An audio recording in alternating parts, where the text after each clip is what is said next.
Hello mga mi, for today's vlog, magagaling-galingan na naman tayo sa pagluluto at dahil dyan may nakita tayong lapu na sariwa. Yan, 2 piraso lang yung hihingiin natin kay Ate Wena.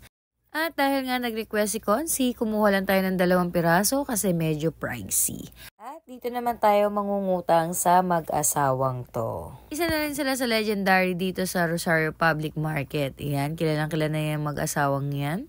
Marami silang iba't ibang isdang binebenta. Yan, pinalinis na natin kasi hindi tayo marunong maglinis niyan. Kinaliskisan at natanggalin natin yung hasang. Yung iba may idea na kung ano ang luto nito.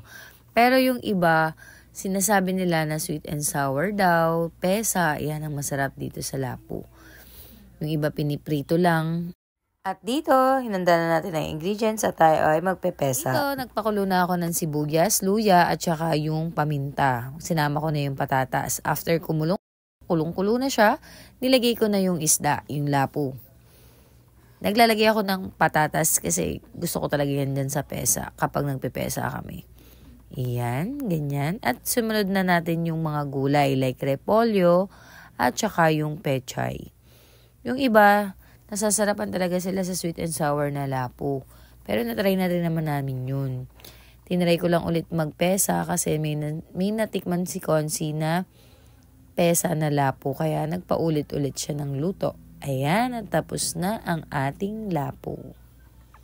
Yun lang!